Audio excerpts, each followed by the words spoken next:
play that I did senior year of high school. I played Reno Sweeney. I played Moonface Mark. Did you? Yeah. Oh my gosh. And so to get back into that music was such a blast, and it just, oh my gosh, Rose was absolutely genius. Y'all, we were in tap lessons. I was like literally tapping at JFK, trying to get the dance moves right. We were taking voice lessons, and just being able to sing with her in the studio was everything and more. I mean, the first belt from Rose, I was like, we got this in the bag. And I'm so, like, it just was such a nostalgic episode for me, being a theater geek through and through, and now being a, come on, Peter! And listening back to those old Patti LuPone tapes and that, I was just like, you know, Patti, she got to go, she be like, times, and, you know, she gets into that thing. I was, oh, y'all like that? Okay. But I know I truly had a blast, and I'm excited for what singing comes up this season. I actually had a pitch. Or birdie. I had a little birdie. I would be so curious to see Alberta not singing jazz. If there was a moment between her and Pete where it got a little sour, could we get some Radiohead in there? That's great. You know, can we get some Creed? You know, I think that would be, I mean, I'm a Creed.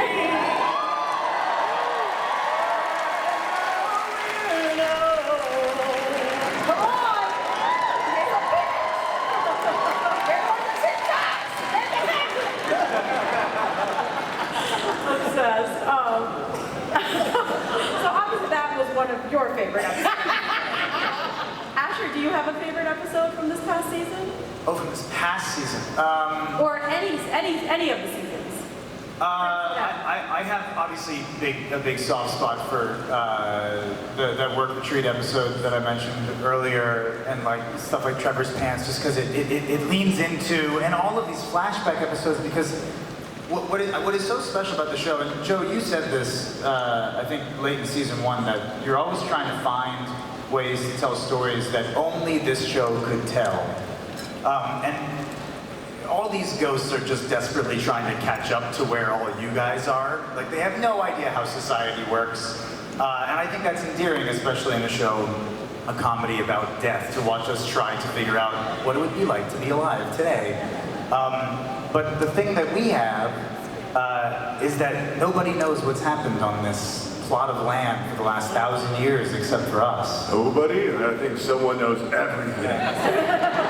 Except for us. And so those flashbacks are so fun. And actually, I will say, one of my all-time favorite episodes is Therapy, which is it's a season 1 episode where we all have to become roommates for the first time. And it's the episode where Isaac comes out for the first time. He tries to seduce Hetty. It's you and the squirrel and Oscar. There's just so much in that episode that's so rich for this show. I love it. Trey Coleman and John Blickstead wrote it, so I love that one. And Devin, I am dying to know. I feel like, speaking of Thor, do you find yourself like Thoring in your regular life? Like any of the mannerisms, or just yelling randomly, or? I mean, listen, No, the truth is yes. I knew Thor before Thor was on the page. And I remember when I got the audition, I got it on like a Tuesday night at like 7 p.m. and I needed to put it up in the Valley the next morning at like 9. And I was like, I don't know, it was like 2 scenes, like maybe 5 pages, and I was like, oh, I got this, I know this guy. I've been living with Thor for a long time. He's a little smarter than he is on the page in my version, you know, but yeah, there's a lot of Thor going on here. So we have a story about that. My writing partner, Joe Quirk, could not be here today, but he would love to be here. But he has a story. When we were casting the pilot, you know, we all text our friends, send scripts, try to get ideas, and he got a text from a friend saying, I know a Viking. Talking about you. So that's how you were described before. Honestly, very flattering. I mean, truly. But there's like some weird stuff, like when Thor got possessed, Rose was like eating, I think there was a scene where she ate butter out of the fridge. Oh, yes. And it was so weird because sometimes I do that, and that's weird. It's so weird. When I read that, I was like, oh man, this is, someone's got cameras in here. Sometimes I just get hungry, I'm like, I need something, and I just do a little bite of a butter. I don't know, does anyone else eat butter around here? Yeah. Come on, who's eating butter? Live your life. Don't raise your hand. You're gonna put your butt. Okay, I'm alone here. All right. We'll be starting a Butters Eater Anonymous in Hall S later, so if you guys want to meet up there.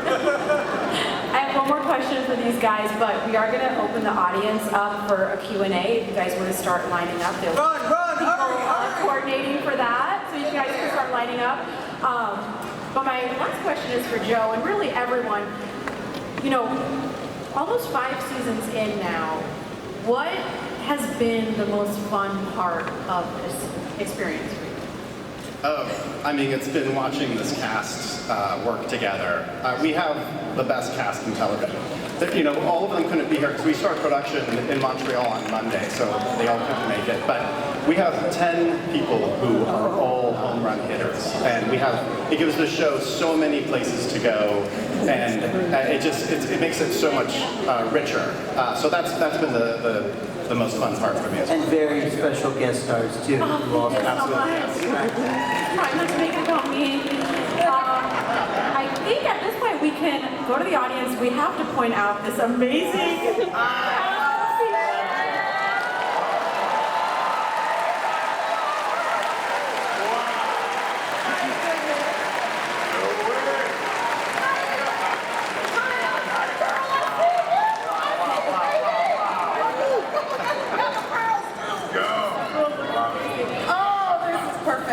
I think we can start with our first question. Over there, I think? It's here. It's them. Over there. Sorry, I can't see. Yes.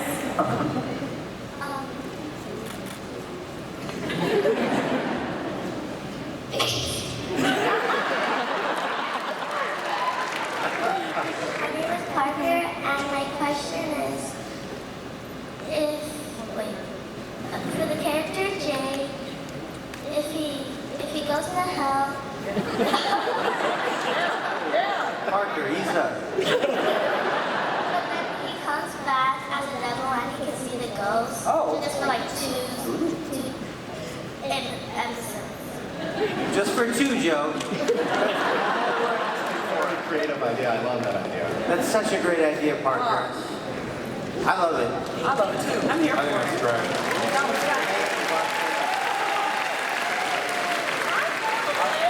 What a great idea. Oh my God! I also just want to say we have the best production designer and crew in the business, where if we came to them with like 72 hours notice and was like, yeah, we need to build hell, they could. They built a beach basically overnight. Zoe Zakalaropoulos and our Montreal crew are, oh my God, they're geniuses. So huge shout out to them.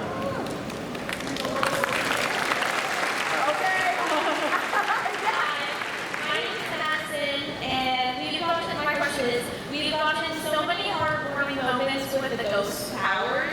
Which do you feel like was your favorite, and are we going to see any more in the upcoming season? I mean, the thing that always touches my heart the most is when somebody walks through Isaac. It just gets me every time and it feels. How about you guys? Having my great grandniece, Alicia, who's played by Asha Kelly, who was incredible, and just being able to finally use Alberta's ghost power for good because the ghosts have been clowning her about this mom, and seeing this kind of intergenerational musical moment between them, passing on the baton through ancestors, I thought was one of the most beautiful episodes, and I love getting to work with Ashley Kelly. She is so gifted and so talented. So yeah, that was one of my favorites. In answer to your question about like any new ghost powers, we are going to learn an interesting thing about Flower's power this year. We're going to have a little fun with that. Flower power. Can we have 2 powers? Is that a question that someone can ask? It's like a side power. Thanks for the question, Madison. Thank you. My name's Meredith, and my question is, have you ever thought about having an episode where Sam visits the mansion as a kid, and the ghosts are all in the background? Oh, that'd be so great. Oh my God. Yeah, that's really beautiful. You know, in the pilot, I believe she mentions that the aunt who died, that she mentions meeting her before. So that's something that I think could exist in the reality of the TV show. That's really sweet. That's a brilliant idea. Thank you guys.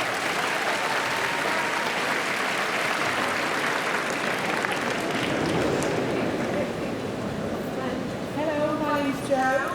I'd like to ask each of you, if you died and became a ghost, what ghost power would you like to have and why? Preferably no ghost power, and I just get sucked off. I don't know. I think I'd like to have the humming. I think Alberta's got the best ghost power. Cloud again. Do you see that?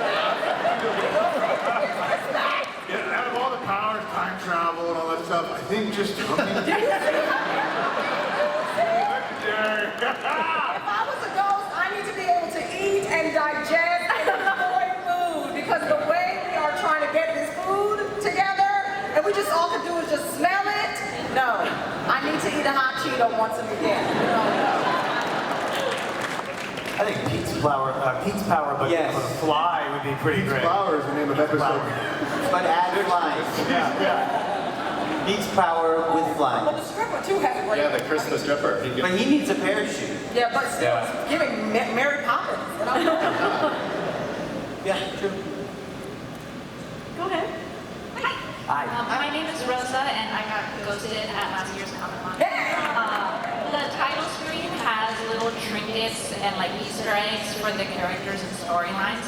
If your real life had a title screen, what trinket would best describe you? Thanks. Great question. Thanks for sure. That would be my trick. The big time. The shaper with the little corset, Spanx, they are my protector. I love them so much. That would be my trick in the top. Without question. Mine too. Yeah.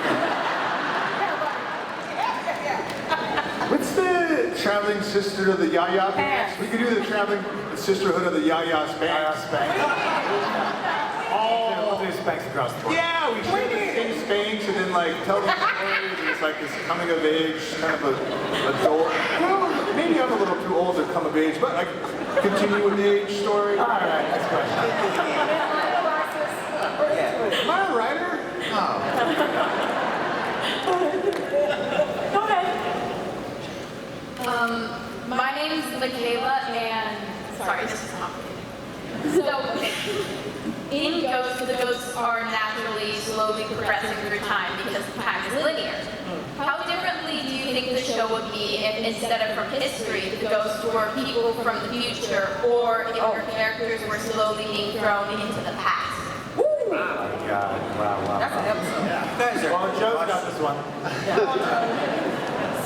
Boy, yeah, I mean, amazing questions we're getting. I'm not smart enough to answer that question. It blows my mind to think about it. This is not the Christopher Nolan. He can answer that one.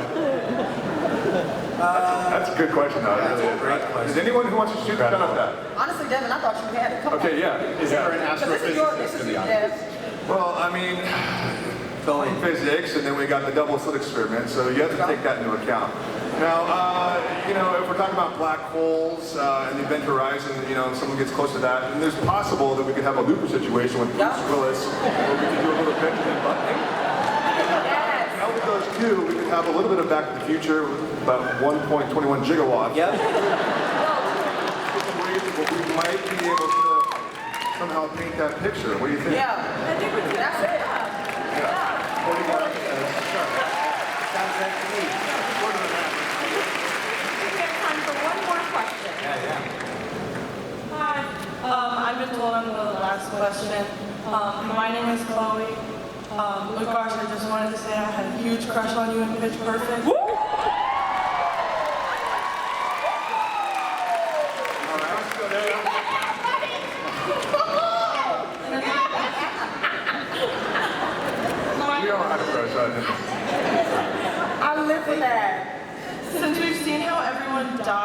step for Sasage's? Will we be seeing that in the next 2 seasons? Great question. Yeah, really good question. That's something we talk about a lot, and we are striving to do that. Yes, we're crafting that story. I was hoping it's something we talk about a lot, and we're not going to uncover that. So yeah, we're moving Yeah, on. no, that's the last big mystery. We know everyone's power, we know how everyone died, so yes, that's the last big one. Can't wait. That was like weirdly my favorite question / comment. Well, I'm glad we ended on a good one. Thank you guys. Yeah.